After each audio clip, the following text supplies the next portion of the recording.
Hi, I'm Helle. I'm Kostas, hello. Hello, Kostas. Are you here? Can you explain your game Artisans for us? Sure. So, Artisans is a family game for 2 to 4 players.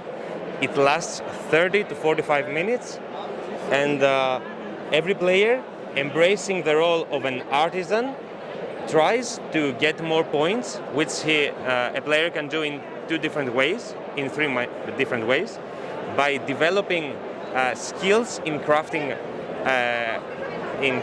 like metal, glass, clay, wood.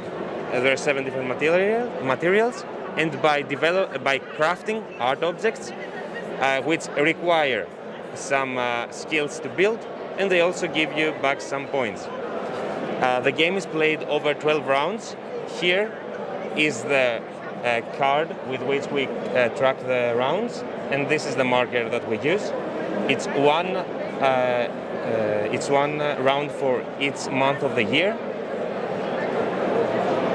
This is the market where players can trade cards, and these are the art objects that they can craft.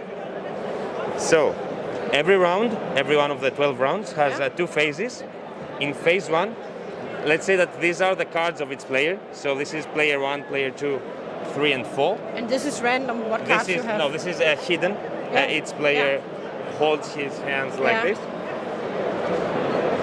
In the first phase, each round has 2 phases. In phase 1, if they have the required skills, they can craft an object.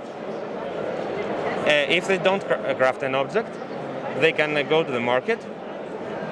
Or if they craft an object, they can go on the next turn, where they all visit the market.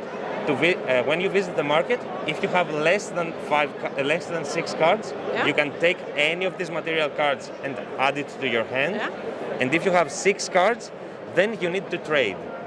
The catch is that every time you replace a card back, you cannot place the same material next to each other. So, for example, this player cannot take this card with, let's say, this one, because when trading, these 2 will be the same. So in that way, you will always have one of each type in the market? No, because if they happen to, these are drawn randomly. So if they happen to be the same when drawn, then they can be the same. But only when you trade it. When you trade. Okay. They should not be the same. If the players don't want to play, the first player who doesn't want to play claims the first player token, and the rest of the players can go to the market one last time. After that, they enter phase 2, where each one of them can develop their skills in 1 level.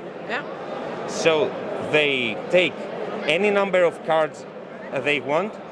For example, this player can take metal and develop it from level.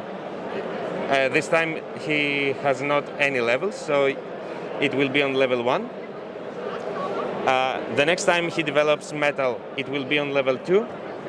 And to illustrate that, every time you develop a material, you get you choose how many cards you will use. And on the first round, on the first level, you can use as many as you want.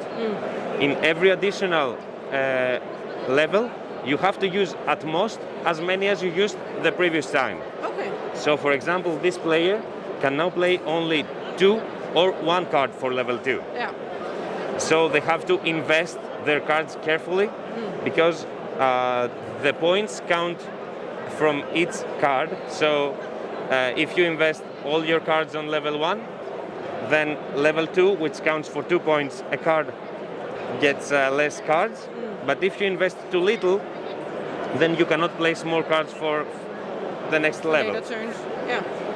So when all the players have developed 1 skill, phase 2 ends, and the player who got the first player token clears the board, deals 5 new cards, replaces any art objects if necessary, and for the first 6 rounds we use the first deck, which has simpler art objects.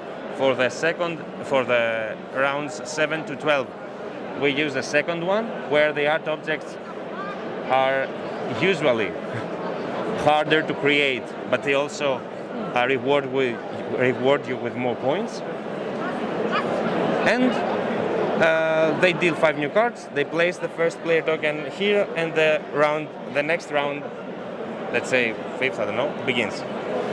At the end, they count their points, and the one with the most points is declared the winner. So this is the game. You can find it. We will begin the crowdfunding on GameFound on the 25th of October, and we hope you like it. Thanks.